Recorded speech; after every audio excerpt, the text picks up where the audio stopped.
इस कार्यक्रम के पुण्यार्चक हैं स्वर्गीय परम श्रद्धेय पंडित श्री रतनलाल जी बेनाड़ा की स्मृति में शंका समाधान के पुण्यार्चक हैं बेनाड़ा उद्योग limited in technical collaboration with NTE Korea, AHL Jain Group Company.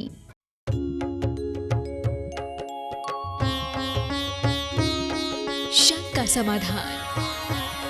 बोलिए समन संसदीय नायक प्रातः स्मरणीय संत शिरोमणि परम पूज्य स्वाट आचार्य गुरुवर विद्यासागर जी महामुनिराज की जय जय जय। बोलिए परम पूज्य स्वाट मुनिवर श्री अरह सागर जी मुनिराज की। बोलिए परम गुणाचन प्रणेता शंका समाधान प्रवर्तक भावना योग प्रवर्तक प्रखर वक्ता परम पूज्य स्वाट मुनिवर श्री प्रमाण सागर जी मुनिराज की जय जय जय। प्रिय बंधुओं, पारस चैनल, जिनवाणी चैनल एवं प्रमाणिक ऐप के माध्यम से प्रसारित होने वाले आज के शंका समाधान के कार्यक्रम से जुड़े देश एवं विदेश के विभिन्न श्रद्धालुओं का तथा पंच कल्याणक प्रतिष्ठा महोत्सव में सम्मिलित होने वाले यहाँ उपस्थित विशाल जन समुदाय और सभी पात्रों का मैं बहुत बिलहरी जैन पंचायत एवं पंच कल्याणक प्रतिष्ठा महोत्सव कमेटी की ओर से हार्दिक हार्दिक अभिनंदन करता हूँ। मैं आपको लिए चलूँ शंका समाधान की ओर। इसके पूर्व हम लोग सभी मिलकर पूज्य देव के चरण कमलों में त्रिवार नमोस्तु निवेदित करते हुए इनके मंगल में आशीर्वाद से अपने को अभिषेक करके साथ करेंगे। तो हाथ जोड़िए, मस्तक झुकाइए और बोलिए मेरे साथ, नमोस्तु गुरुदेव, नमोस्तु गुरुदेव, नमोस्तु गुरुदेव। बोलिए मुनिवर प्रमाण सागर जी महाराज की। बंधुओं, पंच कल्याणक प्रतिष्ठा का चतुर्थ दिवस और आज मध्याह्न काल के वेला में राज्याभिषेक दीक्षा अभिषेक पूर्वक वैराग के दृश्य की भावपूर्ण प्रस्तुति से यहाँ उपस्थित विशाल जन समुदाय काफी विभोर हो उठा। यहाँ उपस्थित ही नहीं, टीवी पर देखने वाले दर्शक भी काफी भावुक हो गए। और आज की विशाल उपस्थिति के आगे ये विशाल पंडाल का जो क्षमता है वो कम पड़ गई। ये इस बात का संकेत है कि यह विधान अपने ऐतिहासिक उपलब्धियों के साथ यह पंच कल्याणक संपन्न होने जा रहा है। बंधु, यह आचार्य श्री के आशीर्वाद और परम पूज्य मुनिवर श्री प्रमाण सागर जी महाराज के मंगल निरीक्षण आशीर्वाद और सानी का प्रतिफल है। मैं आपको लिए चलता हूं शंका समाधान की ओर। और प्रथम क्रम में मैं उन पात्रों को आमंत्रित करूंगा जो छूट चुके हैं पंचकल्याण के। चलिए, मैं आमंत्रित कर रहा हूं श्री गौतम जैन गोटे गांव, जिन्होंने कापिष्ट इंद्र के सौभाग्य प्राप्त किया है। और उसके बाद तैयार रहेंगे श्री मनोज प्रीति जैन शक्कर वाले ब्रह्मोत्तर इंद्र। नमोस्तु महाराज जी। दिगंबर स्टोर्स परिवार गोटे गांव का नमोस्तु। बोलिए महाराज जी, पिछली बार हम लोग 52 गजा गए थे पूरा परिवार, जब आपने पापा जी को मंत्र दिया था सब्र रखना है, उनने टेबल पे लिख के रख रखा है और सुबह रोज निश्चित करते हैं कि सब्र रखना है, पर सब्र नहीं रख पाते, क्रोध आ ही जाता है। उनको बोलो और सब्र रखो, धीरे धीरे ठीक होगा। चलो, श्री मनोज प्रीति जैन शक्कर वाले ब्रह्मोत्तर इंद्र। और उसके बाद तैयार रहेंगे श्री हैप्पी रूपल जैन सतार इंद्र। मुनि द्वय के चरणों में नमोस्तु नमोस्तु नमोस्तु। महाराज जी, अष्टांग का पर्व और रविव्रत ही विधि से क्यों बताए गए हैं? बाकी सभी व्रत एकासन या उपवास से बताए गए हैं। अलग अलग व्रतों का अलग अलग विधान है। जो व्रत जिस रूप में है उत्तम मध्यम जघन्य विधि उसी अनुरूप कर। नमोस्तु महाराज जी, नमोस्तु। चलिए, मैं आमंत्रित कर रहा हूँ हमारे बीच गोटे गांव से यहाँ उपस्थित है ब्रह्मचारी बहन डाली दीदी, वो आ जाएं। सभी महाराज श्री जी के चरणों में सादर नमोस्तु नमोस्तु नमोस्तु। महाराज श्री, मेरा यह प्रश्न है, कहा जाता है कि आप प्रतिष्ठित प्रतिमा पूजनीय नहीं होती।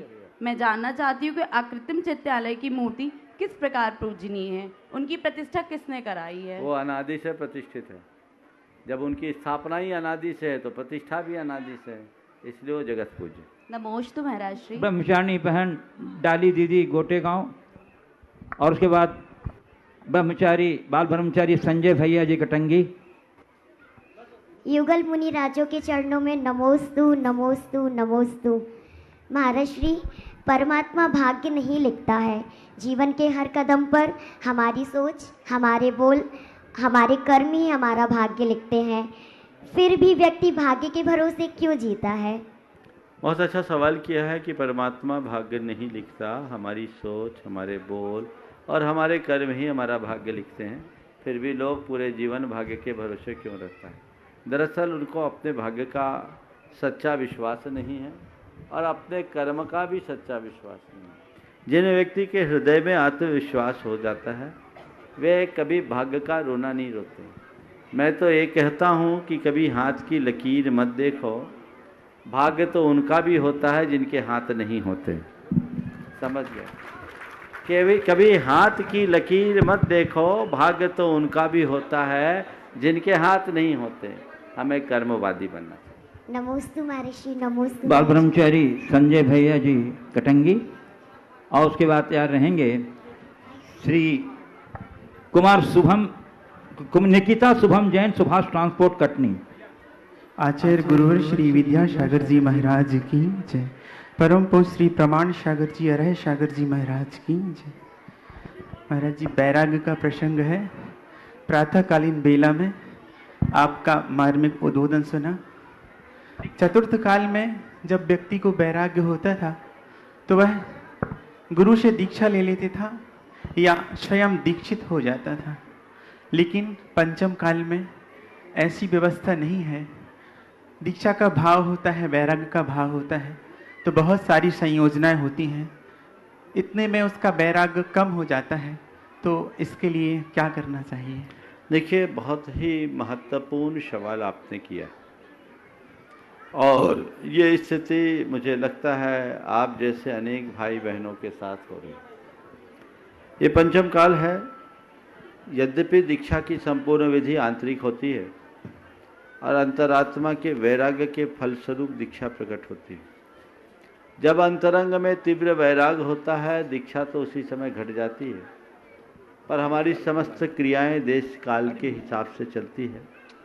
वर्तमान में दीक्षा लेना और दीक्षा को निभाना, ये दोनों बहुत कठिन है। दीक्षा कहीं भी मिल जाए, पर दीक्षा को निभा पाना बहुत कठिन है और दीक्षा को निभाने के बाद दीक्षा का फल पाना तो और बहुत कठिन होता है। तो हमें उन सब चीज़ों को ध्यान में रखते हुए ही काम करना चाहिए। मेरे विचारानुसार हमारी असली दीक्षा तो उसी दिन हो गई जिस दिन हृदय में वैराग्य का अंकुर फूटा और घर परिवार दुनियादारी से मोह छूटा। बाद में तो केवल कपड़े उतारने की रस्म है, क्रिया है। निज पर का भेद विज्ञान करके संसार की असारता को हर पल महसूस करते रहो। दीक्षा की विधि गुरु की कृपा से पूरी होगी।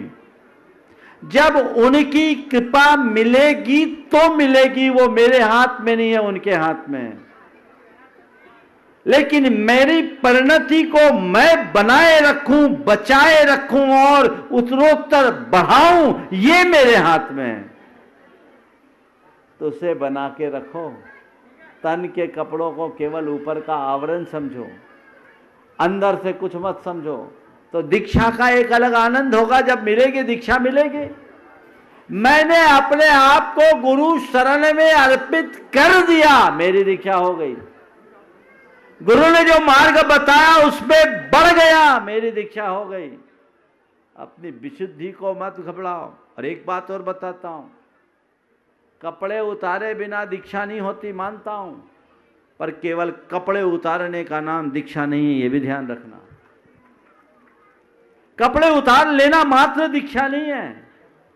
दीक्षा भीतर की विशुद्धि का नाम है। वो उत्तरोत्तर बढ़ाए। हताश न हो। तुम्हारे माध्यम से मैं उन तमाम भाई बहनों को संदेश देना चाहता हूं जो आज गुरु कृपा के अभाव में दीक्षा का लाभ नहीं ले पा रहे हैं। वे रंच मात्र विचलित ना हो, घबराए नहीं।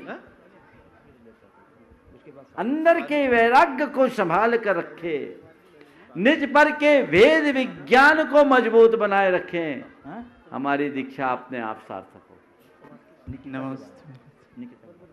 हाँ, मैं आमंत्रित कर रहा हूँ निकिता शुभम जैन, सुभाष ट्रांसपोर्ट कटनी, जिनके परिवार को सौभाग्य मिला है मुख्य जिनालय पर कलशा चढ़ाने का। और उसके बाद तैयार रहेंगे इस महाआयोजन के महामंत्री श्री प्रमोद कुमार जी कक्का, कटनी। नमोस्तु गुरुवर। गुरुवर, ये कहा जाता है कि संबंधों की खुशहाली के लिए हमें दूसरों को जिताना होता है और स्वयं हारना होता है। और किसी भी क्लास में यह नहीं पढ़ाया जाता कि हमें कैसे बोलना है, बल्कि हम जिस प्रकार से औरों से बोलते हैं वह यह तय करता है कि आप किस क्लास के हैं। तो महाराज जी, मेरी शंका यह है कि हम ऐसा क्या करें कि हमारे संबंधों में हमेशा मधुरता रहे एवं वाणी में संयम के साथ मिठास बनी रहे। कृपया मार्गदर्शन। बहुत अच्छा भाव प्रकट किया है। संबंधों को बनाए रखने के लिए जीतना नहीं, हारने के लिए तैयार होना चाहिए। और हमें किसी क्लास में ये नहीं बताया जाता है कि हमें कैसे बोलना है, पर हमारी बोली से हमें पता लग जाता है कि हम किस क्लास के। बात बिल्कुल यथार्थ है। देखिए, संबंध जो भी होते हैं वो पूरी तरह भावना पर निर्भर होते हैं। अगर हम भावनाओं को प्रमुखता देंगे तो हमारे संबंध स्थिर बने रहेंगे, और अगर हम बुद्धि को प्रमुखता देंगे तो हमारे संबंध कभी टिक नहीं सकेंगे। बुद्धि नफा नुकसान हार जीत की बात करती है, और भावना नफा नुकसान की तरफ नहीं, अच्छे और बुरे की तरफ देखती है, गुड और बैड को देखती है। हम अच्छे को अपनाने का महत्व परिणाम ध्यान रखें, सही गलत न देखें, लाभ हानि न देखें, अच्छा और बुरा देखें।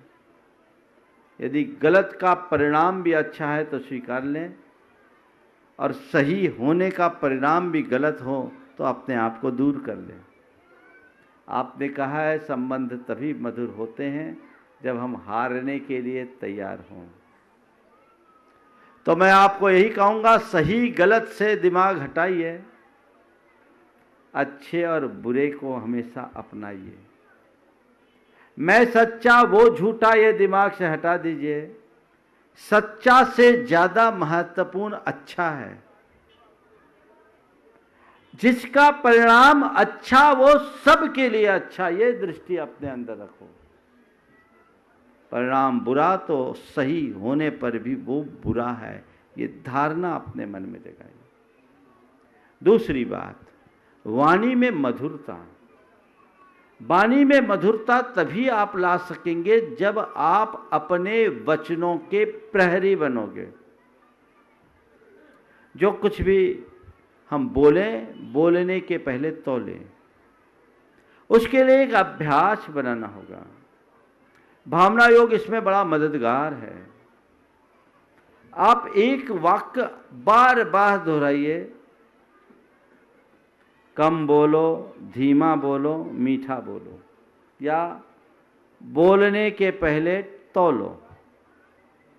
ये बात यदि हमारे अवचेतन मन में गहरा जाएगी तो जब कभी भी हम कोई शब्द अपने मुख से उच्चारित करने को होंगे, हमारी गाड़ी लड़खड़ाने को होगी, हमारे अंदर से एक आवाज़ आएगी, ये चीज़ ठीक नहीं है, और वही उस भाषा को संपादित करेगी।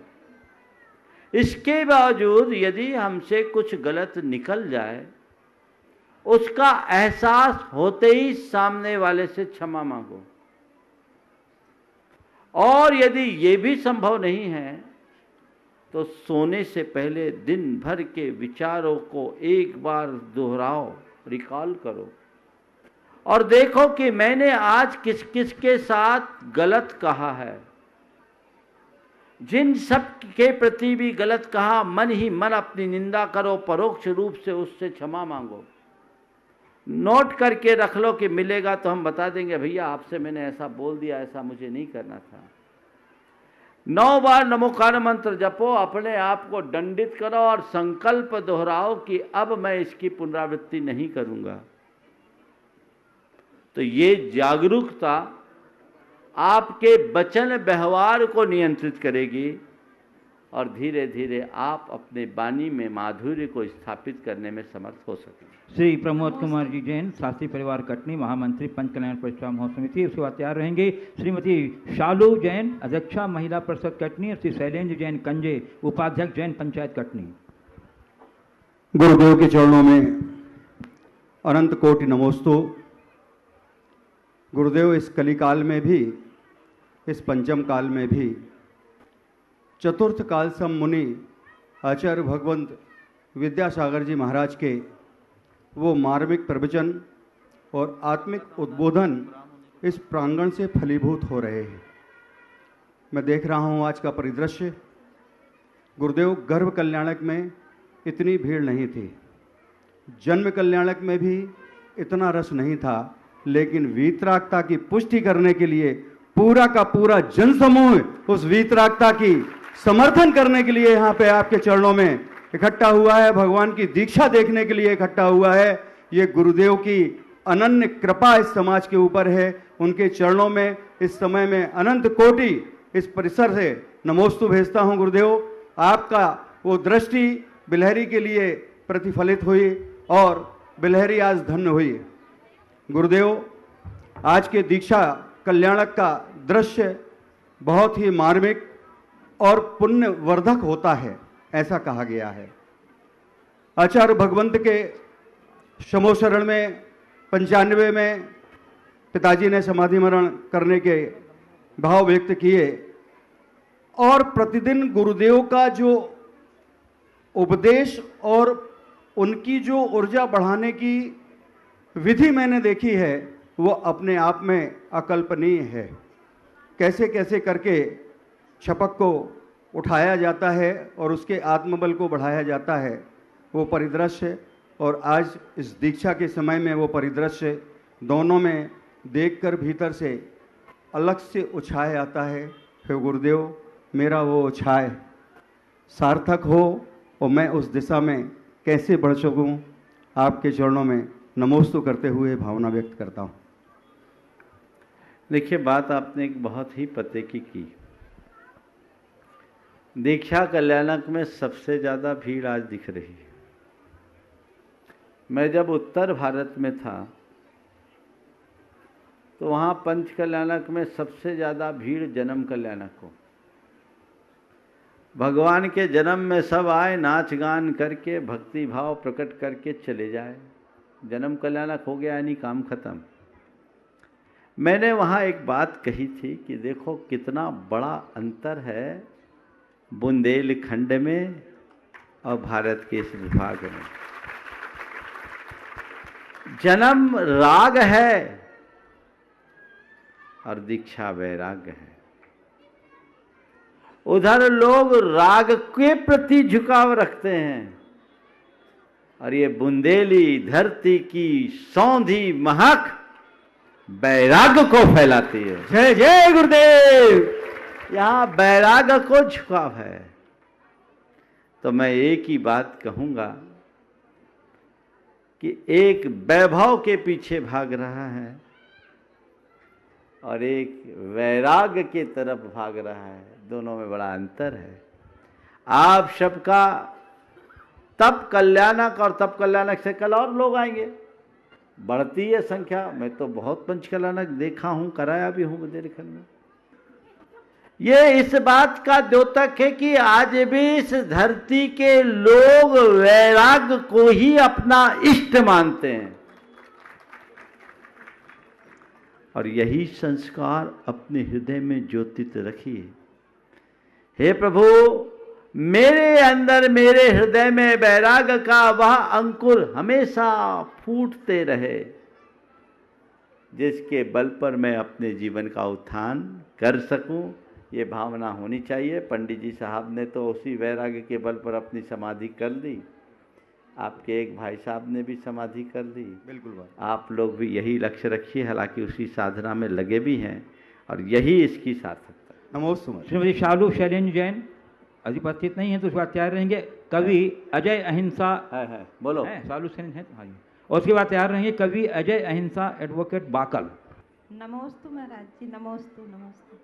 महाराज जी, आज तप कल्याणक है कहा जाता है कि तप अपनी शक्ति से करना चाहिए, तो महाराज जी हम तप का आकलन अपनी शक्ति के अनुसार कैसे करें? तक शक्ति का आभास तो धीरे धीरे होता है। शिखर जी की वंदना की है? जी की है। पैदल की कि डोली पे? नहीं, पैदल की।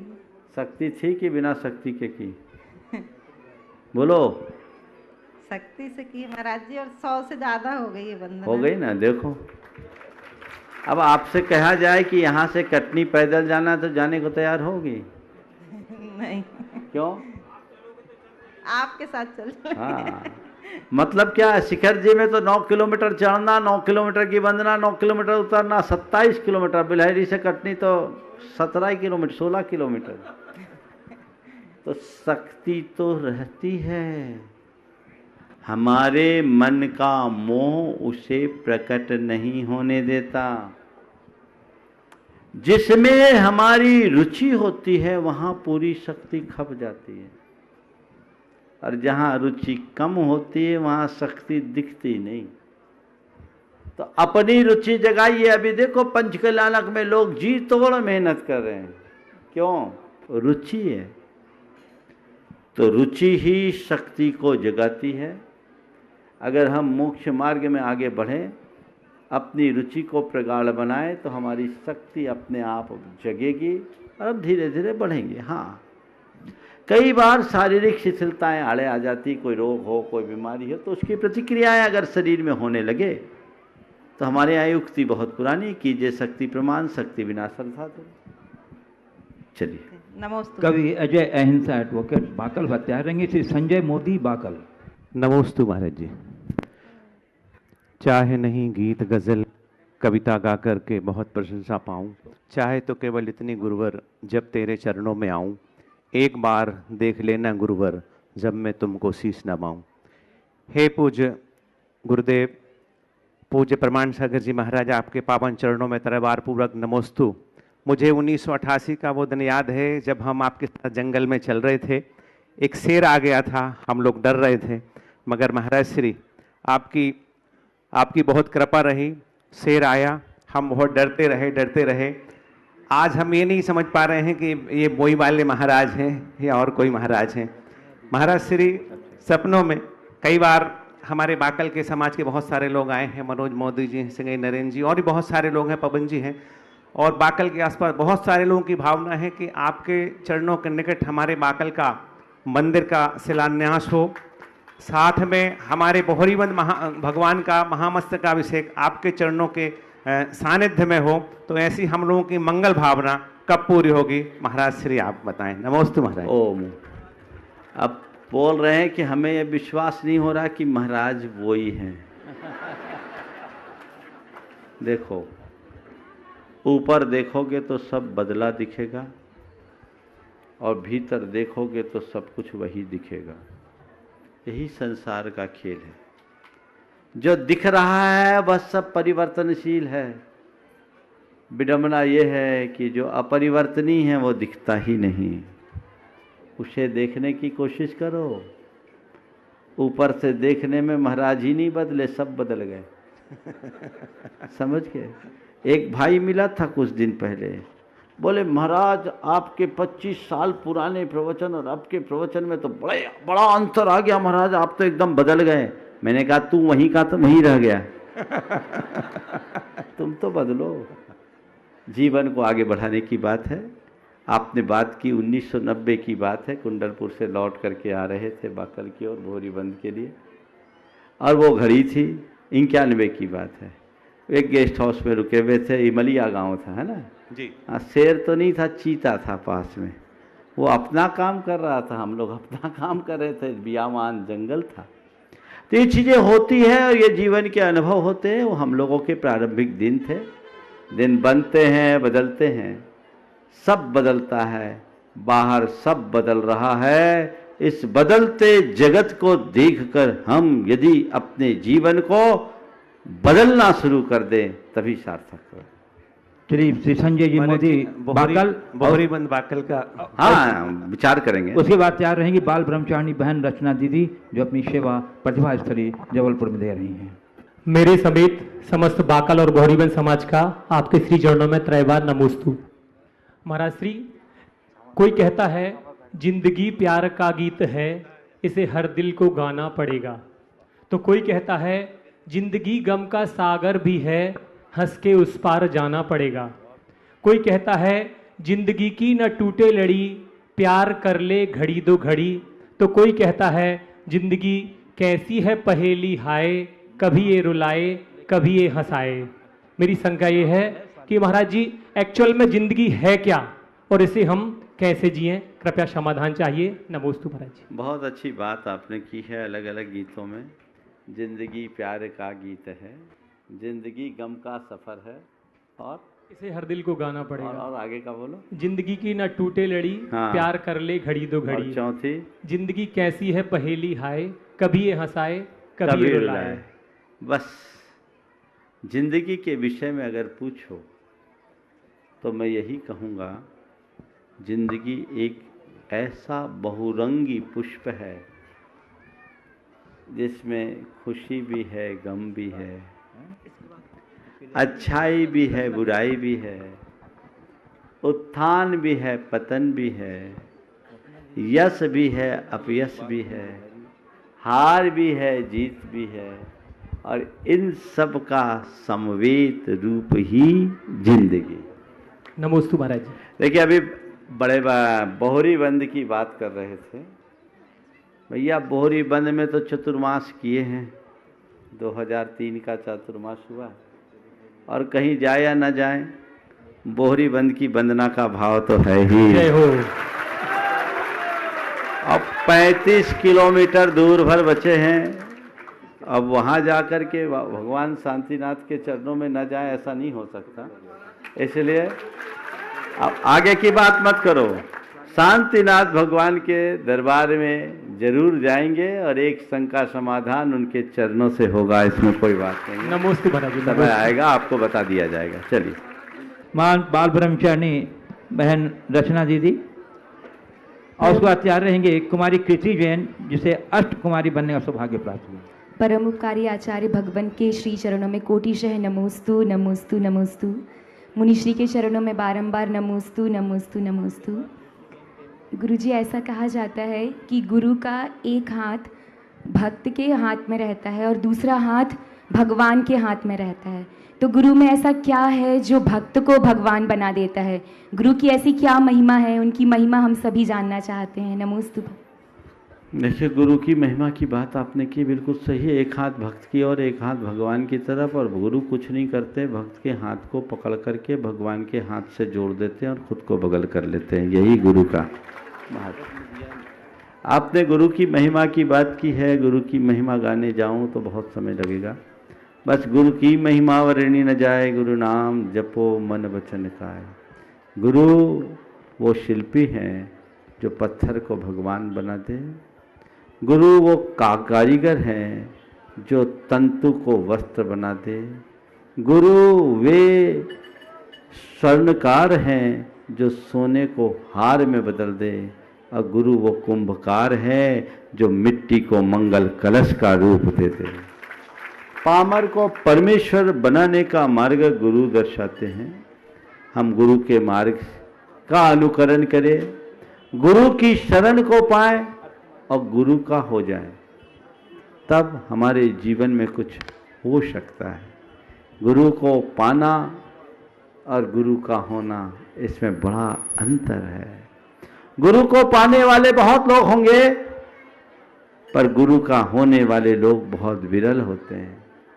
सच्चे अर्थों में वे ही गुरु कृपा के पात्र बनते हैं जो गुरु का होकर जीते हैं। गुरु हमें हमारे अंतर जगत का बोध कराते हैं। 2 अक्षर है गुरु में, गु और रू। गु यानी गूढ़ अंधकार, रू यानी प्रकाश। जो हमें अंधकार से प्रकाश की ओर ले जाए वो गुरु है। हम लोग बोलते हैं ज्ञान तिमिरांधा नाम ज्ञानंजन शलाकया चक्षुरुन्मीलितम येन तस्मै श्री गुरुवे नमः। जिस अज्ञान रूप अंधकार से फंसे संसार को ज्ञान रूपी अंजन शलाका के द्वारा आंखें खोल देते हैं, उन गुरु को हम नमन करते हैं जिनके निमित्त से हमारा अंधेरा छटे, हमें हमारे जीवन का एहसास हो, जो हमें हमारे अंदर की निधि का बोध करा दे, वो गुरु। कृति जैन जिन्हें अष्ट कुमारी बनने का सौभाग्य प्राप्त हुआ है, उसी बात तैयार रहेंगी। साक्षी सुभी जैन, शिल्पी जैन, तिलकमा वाले कटनी। महाराज जी के चरणों में मेरा और मेरे परिवार वालों की तरफ से बारंबार नमोस्तु नमोस्तु नमोस्तु। महाराज जी, मेरा प्रश्न यह है कि यदि किसी व्यक्ति के भाव विचार अच्छे होने के बावजूद भी वह धार्मिक क्रियाएं नहीं करता है तो क्या वह पापी है? अगर पापी है तो आप इसका संकल्प समाधान कीजिए कि वह उसे मंदिर धार्मिक क्रियाओं से कैसे जोड़ा जाए। देखिए, धार्मिक क्रिया करने वाला धर्मी और धार्मिक क्रिया न करने वाला पापी, ये बात ठीक नहीं। जो अधर्म करे सो अधर्मी और जो धर्म करे सो धर्मी। सवाल ये नहीं कि वो धार्मिक क्रिया करता है या नहीं, सवाल ये है क्या वो अधर्म कर रहा है।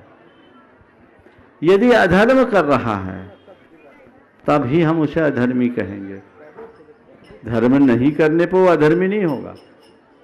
कई बार ऐसा भी देखने में आता है कि लोग धार्मिक क्रियाएं तो बढ़ चढ़ करके कर लेते हैं, लेकिन इसके उपरांत भी उनके भीतर अधर्म पलते रहता है। तो मेरी दृष्टि में वो धर्मी होकर भी पापी है। और जो व्यक्ति कदाचित धर्म नहीं कर रहा है और उसके भाव विचार अच्छे हैं तो धर्म न करने पर भी धर्मी है। हमें हर किसी को पापी का टाइटल देने का अधिकार नहीं है। हमें हर व्यक्ति के प्रति अच्छा सोचना चाहिए। और ऐसे लोगों से मैं कहता हूं जिनके भाव विचार अच्छे हैं, धर्म की क्रिया नहीं कर रहे, तो वे थोड़ा करना और शुरू कर दे तो सोने में सुगंध हो जाएगा। ये सुनकर के कि महाराज ने तो आज अच्छा संतुष्टिपरक उत्तर दे दिया, आप धर्म की क्रिया करने की जरूरत ही नहीं, ये बात ठीक नहीं। आप धर्म भी करने लगे तो सोने में सुगंध होगा।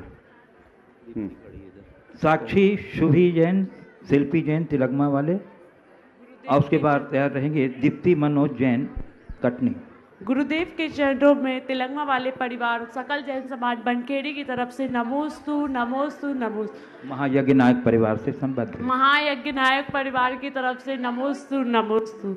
गुरुदेव, मेरा प्रश्न यह है कि गुरुदेव, जब हमारे सामने कोई छोटा गलती करता है तब हम तुरंत कह देते हैं, परंतु उन्हीं की जगह में कोई बड़ा होता है तो हम उनसे अगर सीधे बोलेंगे तो उन्हें बुरा लगेगा। इसलिए हमें कोई ऐसा उपाय बताएं कि वे हम गलती न दोहराएं और हमारी बात का बुरा भी न माने। देखिए, बात सही है, छोटे की गलती का एहसास तुरंत होता है, बड़ों की गलती को प्रकट करने में लोगों को संकोच होता है और ये हमारी मर्यादा है, हमें करना भी नहीं चाहिए। पहली बात तो ये है कि बड़ों को चाहिए वो गलती ना करे, और गलती करे तो उसका एहसास होते ही उसे सुधार ले, और यदि कोई गलती का एहसास कराए तो उसे बुरा न माने, तुरंत स्वीकार ले। और छोटों को चाहिए वो खुद गलती न करे, गलती हो जाए और कोई एहसास कराए तो तुरंत स्वीकार ले, पर बड़ों की गलती दिखाने की गलती न करे, ये हमारी मर्यादा है। सीधे सीधे बड़ों से आप उनकी गलत की बात कर देंगे तो ठीक नहीं है। तो महाराज फिर इससे रास्ता कैसे ठीक होगा? उसका एक सम्यक रास्ता यही है कि जब कभी ऐसी स्थिति बने हम उन्हें प्रतीकात्मक तरीके से दूसरे माध्यम से इस चीज़ का एहसास कराने की कोशिश करें तो वो चीज़ें ठीक हो सकती। मनोज दीप्ति जैन, कटनी, बता देंगे विवेक जैन, गोटेगांव। गुरुदेव के चरणों में नमोस्तु नमोस्तु नमोस्तु। गुरुदेव, जब छोटी बच्चियां मतलब विधवा हो जाती हैं तो उनसे बोलते हैं कि तुम्हें ये नहीं करना चाहिए, वो नहीं करना चाहिए, लेकिन जब छोटे लड़के वो हो जाएं तो जिनकी पत्नियां ख़त्म हो जाएं तो उनको तुरंत बोलते हैं कि इसको शादी कर लेना चाहिए, इसका घर कौन संभालेगा। क्या बच्चियों की इच्छाएं नहीं होती? क्या उनको शादी नहीं करना चाहिए, या क्या उनको सिर्फ धर्म ही करना चाहिए, या कुछ नहीं करना चाहिए? देखिए, आपने जो सवाल किया है बड़ा गंभीर और संवेदनशील। स्त्रियों के विवाह के उपरांत पति का वियोग हो जाए जहाँ तक पुनर्विवाह करने का सवाल है, तो मैं ये कहूँगा पुनर्विवाह करने के बाद भी भविष्य क्या सुरक्षित है। मैं एक ऐसी महिला को जानता हूँ जिसने 3 शादियाँ की और उसके तीनों पति सुरक्षित नहीं रहे, तीनों चल बसे, एक के बाद एक, एक के बाद एक। यदि जीवन में ऐसे कोई दुस्संयोग घटे तो उसे वैराग्य का निमित्त बनाना चाहिए। जीवन का सर्वश्रेष्ठ रूप तो यही है कि यदि वो शील, संयम, सदाचार का पालन करती है तो समाज के बीच एक अच्छा आदर्श स्थापित करती है, वैराग्य बनाए। लेकिन हाँ, इसके लिए समाज को भी मानसिकता बदलनी होगी। समाज में एक दकियानूसी विचारधारा है जिसमें किसी स्त्री के वैधव्यपूर्ण स्थिति में उसे अमंगल की दृष्टि से देखा जाता है, उसे मांगलिक कार्यों से वंचित रखा जाता है। मैं इसका पक्षधर कतई नहीं हूँ। मेरी दृष्टि में जो स्त्री शील का पालन कर रही है वो तो ब्रह्मचारिणी है, मांगलिक मानना चाहिए। ये दकियानूसीपन नहीं रखना चाहिए, पर ये परंपरा से चला आ रहा है। अरे पति चला गया तो उसका उसमें क्या दोष। हमें तो उसकी इस बात की सराहना करनी चाहिए कि इस घटना को स्वीकार करके उसने संयम का मार्ग अंगीकार किया। आदर्श यही है। पतियों के लिए भी विवाह करने के लिए कहा नहीं जाता, वो कर लेते हैं।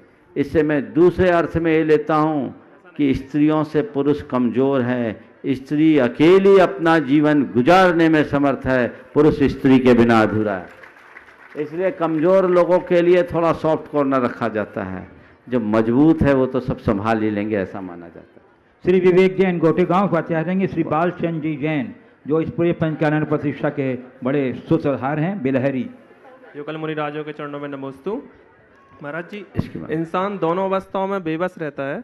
सुख खरीद नहीं सकता और दुख बेच नहीं सकता, फिर भी हम सुख और दुख दूसरों पर क्यों थोपते हैं? देखिए बात सही है, न सुख खरीदने की चीज़ है, न दुख बांटने की चीज़ है, दुख बेचने की चीज़ है। हमें क्या करना चाहिए?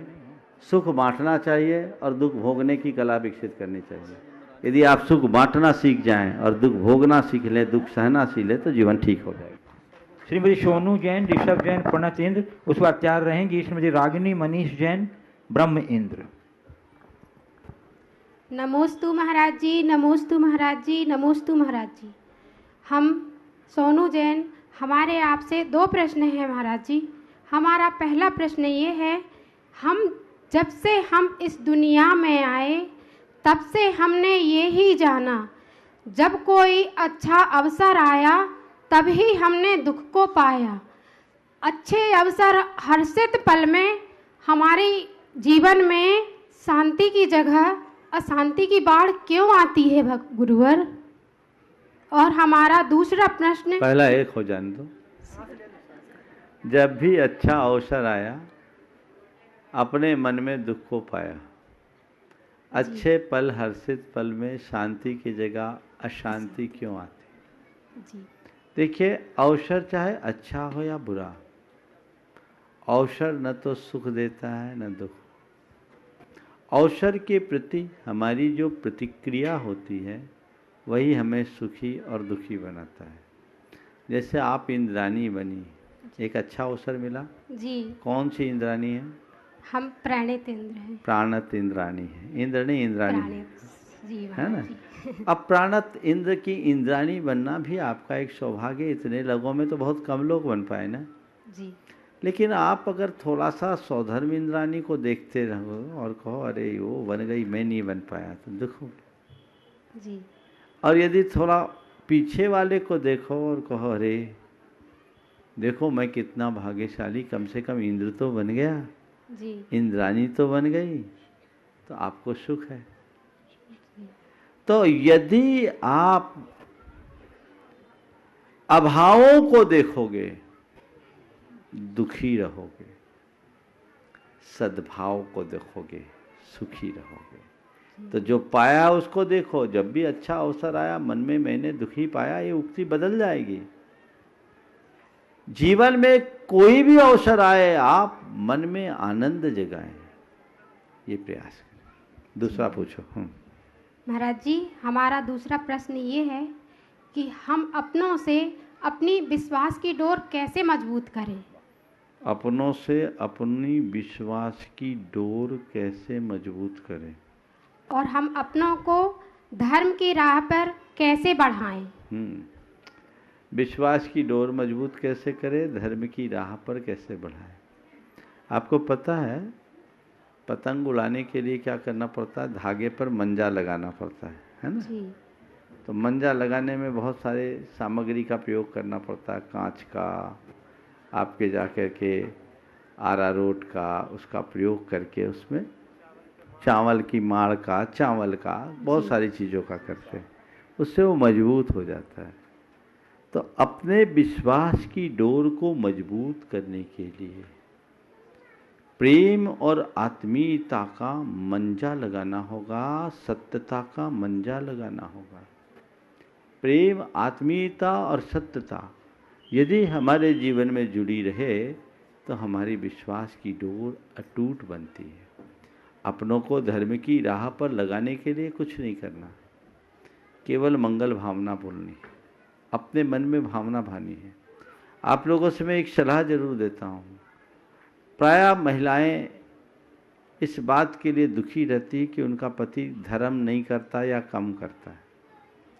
मैं उन सब से कहता हूँ कि आप लोग कहना बंद कर दो, क्योंकि ये पतियों की आदत बहुत ख़राब है, वो सबकी सुनने को राजी हैं बीवी की छोड़कर। धार्मिक मामले में, बाकी में तो सब सुनते हैं, तो धार्मिक मामले में उन्हें बोलना बंद करें, केवल भावना भाएं। जब वक्त आएगा वो खुद बदल जाएंगे। अपनों को धर्म पर लगाने की भावना तो होनी चाहिए, पर आकुलता नहीं। चलिए, श्रीमती रागिनी मनीष जैन कटनी, ब्रह्म इंद्र, और उसके बाद जैन पंचायत महासभा सकल जैन समाज सहपुरा के एक प्रतिनिधि अपना प्रश्न पूछेंगे। जी, नलिन जैन, नरेंद्र जी जैन, अध्यक्ष जैन। आ जाओ, हाँ बोलो। मुनिद्वय के चरणों में बारंबार नमोस्तु नमोस्तु नमोस्तु। महाराज जी, जैसे अवसर्पणी काल में चतुर्थ काल पहले आता है, उसमें तीर्थंकर आदि होते हैं और पंचम काल तक उनकी प्रभावना चलती है। लेकिन जैसे मैंने सुना है कि जब उत्सर्पणी काल आएगा तो पहले छठवां, फिर पाँचवां, फिर चतुर्थ काल आएगा, तो उसमें जो 24 होगी तो उनकी प्रभावना आगे पीछे के कालों में नहीं होगी क्या, कि उसी काल में बस होती है? देखिए, ऐसा है, यथार्थ देखा जाए तो पाँचवां और छठवां काल चौथे काल का ही तो अंग है। एक कोड़ा कोड़ी सागर में 42,000 वर्ष, कम कर दो 21,000 का। तो अभी हम जिस तरह से ढलते हुए आए उसी तरह से चढ़ते जाएंगे।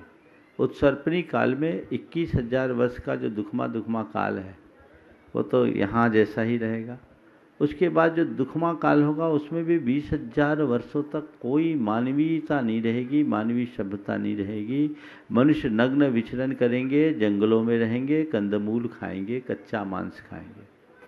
अंतिम 1,000 वर्षों में 14 कुलकर आते हैं और वे 14 कुलकर क्रमशः मानवीय सभ्यता का विकास करते हैं। धीरे धीरे मानवता का विकास, अग्नि आदि का उत्पादन से लेकर की पूरी मानवीय सभ्यता का विकास होता है। और अंतिम कुलकर के माध्यम से प्रथम तीर्थंकर का जन्म होगा और वो चौथे काल के अंत तक धर्म का प्रवर्तन होगा। जिस दिन चौथा काल का अंत होगा, सीधे दुखमा सुखमा काल का अंत होगा और सुखमा दुखमा काल आएगा, यानी सारी व्यवस्थाएं बदल जाएगी। कर्म भूमि से भोग भूमि में रह जाएंगे। भोग भूमि में तीर्थंकरों का तीर्थ नहीं रहेगा, अवसर्पणी में रहता है, उत्सर्पणी में नहीं। नमोस्तु। श्री नरेंद्र जी जैन, अध्यक्ष जैन पंचायत महासभा शहपुरा। और इसके बाद मैं पूज्य गुरुदेव अरहर सागर जी महाराज के चरण कमलों में प्रार्थना निवेदित करूंगा अपने उपयोगी प्रश्न के लिए। महाराज श्री के चरणों में बारंबार नमोस्तु। महाराज श्री, सहपुरा नगर के पुण्य से और आचार्य भगवान की असीम अनुकंपा से नगर में एक विशाल जिनालय का निर्माण हो रहा है और हम सभी की पुण्य वर्गणाएँ उसमें सम्मिलित हो रही हैं। अभी आचार्य भगवान के पास संपूर्ण सकल दिगंबर जैन समाज सहपुरा गया था और उन्होंने पंच कल्याणक के लिए निवेदन किया, तो उन्होंने आशीर्वाद में कहा कि मालाएं फेरो। और प्रथम दिन ही हमारे सहपुरा जैन पंचायत सभा के चौके पे महाराज श्री का आहार का सौभाग्य नगर को प्राप्त हुआ। महाराज श्री, मेरी शंका ये है कि नगर में एक बहुत बड़ा जिनालय चिर प्रतीक्षित कई सालों के पश्चात होने जा रहा है, तो संपूर्ण सकल दिगंबर जैन समाज ऐसा क्या सामूहिक पुण्य या ऐसा क्या पुरुषार्थ करे कि हमें यह सौभाग्य बहुत अतिशीघ्र मिले और संभवतः आपके सानिध्य में मिले? तो ऐसा सामूहिक पुण्य पुरुषार्थ करने के लिए हम क्या करें? नमोस्तु। मंत्र तो गुरु जी ने ही दे दिया, हमें क्या कहना। उनने क्या कहा? माला फेरो, डट के फेरो, पर सीधी फेर ना उल्टी नहीं। चलो ओ ठीक। मैं परम पूज्य मुनिवर श्री अरह सागर जी महाराज के चरण कमलों में सबने प्रार्थना। नमोस्तु महाराज श्री। आज जन्म कल्याणक का अवसर है, सभी लोग खुशियां मना रहे हैं। तो महाराज श्री, धन का सदुपयोग क्या है? धन का सदुपयोग क्या है और दुरुपयोग भी क्या है, जिससे हमारा दान धनवान बन जाए? महाराज श्री, धन का सदुपयोग क्या और दुरुपयोग क्या, और धन का दुरुपयोग क्या, जिससे हमारा दान धनवान बन जाए? देखिए, अगर एक व्यक्ति के जेब में रुपये हैं, उस जेब के रुपये से किसी व्यक्ति ने शराब पिया, पैसा फूंक दिया, और किसी ने अपने जेब के रुपये का प्रयोग किसी भूखे को भोजन कराने में किया, दोनों में आप किसे सराहेंगे? पहले वाले को या बाद वाले को? हाँ, खर्च दोनों ने किया, पर पहले ने अपव्यय किया, दूसरे ने सद्व्यय किया। आपने धन के सदुपयोग के संदर्भ में बात पूछा है कि धन का सही उपयोग क्या है। तो धन का सही उपयोग सही कार्य में लगाना है, गलत कार्य में नहीं। अपनी जरूरत की पूर्ति और उसके साथ जरूरतमंदों की सहायता, धन का यही अच्छा एक उपयोग है। दूसरे संदर्भ में अगर हम कहें तो धन का संग्रह करना धन का दुरुपयोग है, और धन के संग्रह से औरों का अनुग्रह करना धन का सदुपयोग है। जो धन का संग्रह करते हैं, एक दिन उनका निधन हो जाता है, और जो धन का सदुपयोग करते हैं, उनका जीवन धन्य हो जाता है। तो निधन होने से पहले जीवन को धन्य बनाने की कोशिश करो, जीवन बदल जाएगा। देखो कितना अंतर है धन के संग्रह में और धन के त्याग में। आपके जेब में जब तक रुपया है तब तक वो परिग्रह है, और परिग्रह को क्या कहा? पाप। परिग्रह पाप है ना। जेब में रुपया है वो परिग्रह है, ये पाप है। और जेब से रुपया निकाल करके मंदिर के गुल्लक में डाला, ये क्या हो गया? दान, ये पुण्य।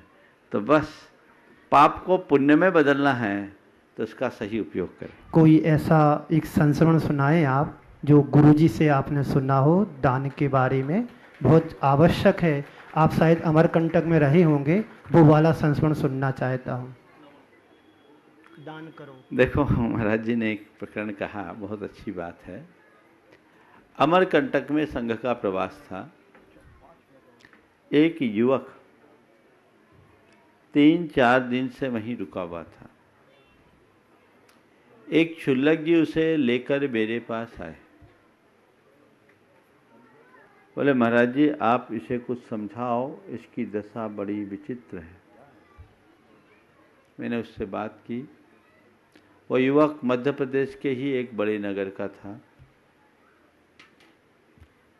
और बहुत ज़्यादा कर्जा चढ़ा हुआ था। करीब 8 लाख रुपए की देनदारी थी।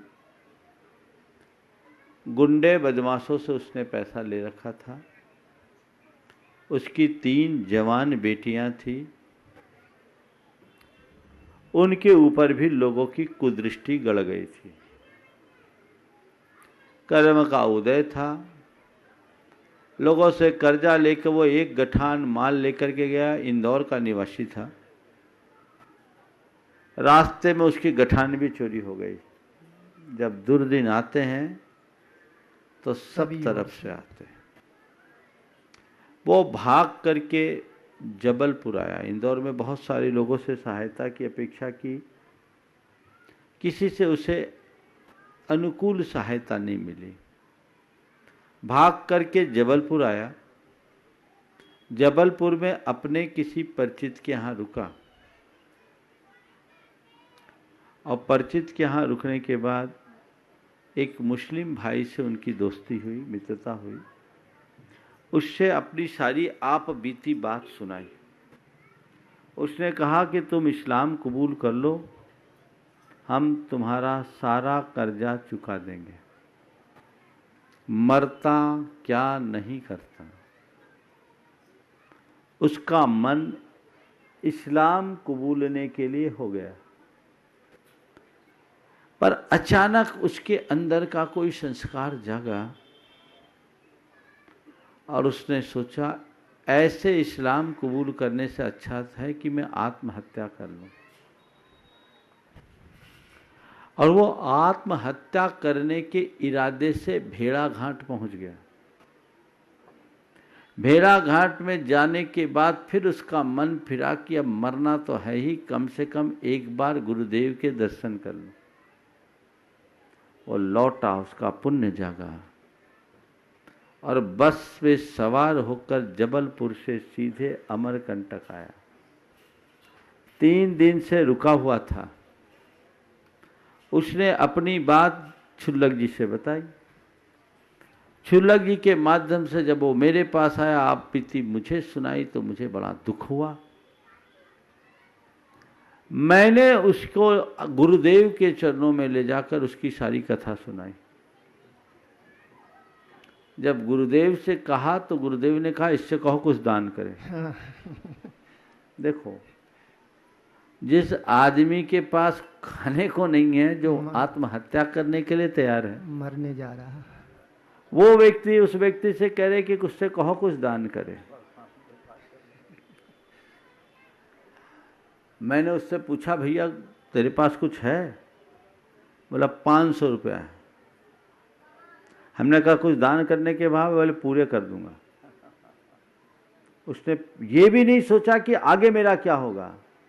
उसने अपना सर्वस्व दान दे दिया, 500 रुपये का दान दिया। उसके बाद जबलपुर के कुछ लोग आए, उनसे मैंने बातचीत की। गुरुदेव ने कह दिया था इनका देखो कुछ हो जाए तो, पहले सत्यता का पता लगाओ फिर देखो। मैंने पता लगाया, एक व्यक्ति के हाथ उसे भेजा और एक सिंधी भाई ने उसे अपने यहाँ नौकरी पर रख लिया। और जिस दिन से उसके पैर उस दुकान पर पड़े, उसकी दुकान की बिक्री चौगुनी हो गई। उस व्यक्ति को लगा कि ये आदमी बड़ा भाग्यशाली है। उसने उसे 2 महीने के अंदर 25% का भागीदार बना लिया और वो फिर लौट करके आता अमरकंटक में ही। ये फरवरी माह की बात थी, मई महीने में फिर आता है। बोला महाराज हमारा तो काया पलट हो गया, हमारा सारा कर्जा चुक गया और सब कुछ ठीक है, हम खुशहाल हैं। ये दान का महात्म है। उस व्यक्ति का नाम मुझे स्मरण में नहीं है। अगर इस कार्यक्रम को देख सुन रहा हो तो जरूर एक बार मेरे पास आ जाए, क्योंकि 1994 की घटना है, पुरानी, लेकिन बहुत पुरानी घटना है। हालांकि ऐसे व्यक्तियों को सार्वजनिक नहीं करना चाहूँगा, पर मैं उन्हें जरूर व्यक्तिगत रूप से एक बार देखना चाहूँगा कि आज उसकी स्थिति क्या है। तो बंधुओं, दानम दुर्गति नाशनम, दान दुर्गति का नाशक होता है। दान के लिए सदैव ऊंचे भाव रखना चाहिए। तुम लोगों की मानसिकता बिल्कुल उल्टी है। दान करते हो तो यही लगता है इस साल खर्चा ज़्यादा हो गया, अभी बिलहरी वाले भी यही कहेंगे कि इस वर्ष खर्चा ज़्यादा हो गया, कटनी वाले भी कहेंगे महाराज आ गए खर्चा ज़्यादा हो गया। ऐसा नहीं, इस वर्ष खर्चा ज़्यादा नहीं हुआ, पुण्य ज़्यादा कमाया है, ये सोचो। बालचंद जी जैन। मराश्री माता पिता सौधर्मेंद्र, बाहुबली, ईशानेंद्र, लांतोइंद्र परिवार का बारंबार नमोस्तु नमोस्तु नमोस्तु। जी परिवार की नमोस्तु बोल दो, उनको भी याद कर लोगे, बोल दो। हाँ हाँ आगे बोलो। मराश्री यदि हम किसी साहूकार के यहाँ 5 लाख रुपए लेकर आएं और उससे हम बोलें कि हम 1 महीने में वापस कर देंगे और हम 1 महीने में वापस नहीं करते और उसे हम यदि साल 2 साल में वापस करें तो वह हमसे ब्याज लेगा। मराश्री दिगंबर जैन अक्षय छेद बिलहरी में सन 2000 में प्रतिमाएं निकली थीं। जब हम लोगों ने वेदी का निष्ठापन किया था तो 3 वर्ष का निष्ठापन का हम लोगों ने नियम लिया था। मराश्री 15 साल बाद ये हमें सौभाग्य मिला। अब आप बताइए कि मुझे या बिलहरी वालों को क्या प्रायश्चित लेना चाहिए। देखिए बात सही है, 2000 में प्रतिमा जी निकले, 2003 के दिसंबर माह में हम लोग आए, 2004 के जनवरी में वेदी का निष्ठापन हुआ, 4 में हुआ ना, और 2020 में आपने उसकी प्रतिष्ठा की। आपने विलंब तो किया है, पर विलंब किया नहीं है, विलंब हुआ है, और क्षमा याचना करके भगवान से आपने उसको एक्सटेंड तो कर ही दिया। अब भगवान का, गुरुदेव का आपको ऐसा आशीर्वाद मिला है कि ये सारा आयोजन ब्याज समेत चुक गया। आपने जैसा सोचा नहीं था उससे भव्य आयोजन हो गया। इसलिए कहते अंत भला तो सब भला। भगवान के सामने जाकर क्षमा प्रार्थना करो, और जब हम भगवान की भक्ति करें तो ये कह दे भगवान विलंब हुआ, ये हमारा दुर्भाग्य था, अब जीवन में ऐसा कोई विलंब और व्यवधान हमारे आपके बीच में न हो। इस प्रकार बंधुओं, पंच कल्याणक प्रतिष्ठा महोत्सव का आज ये दीक्षा कल्याणक का कार्यक्रम, कल ज्ञान कल्याणक होगा, कल भगवान की प्रतिष्ठा होगी। आप इसी तरह उत्साह बना करके रखें और अपने जीवन में आनंद के क्षणों को भरे। बोलिए परम पूज आचार्य गुरुवर श्री विद्यासागर जी महाराज।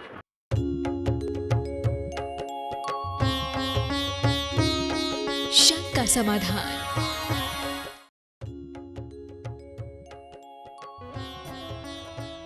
इस कार्यक्रम के पुण्यार्चक थे स्वर्गीय परम श्रद्धेय पंडित श्री रतनलाल जी बेनाड़ा की स्मृति में शंका समाधान के पुण्यार्चक हैं बेनाड़ा उद्योग limited in technical collaboration with NTE Korea, AHL Jain Group Company.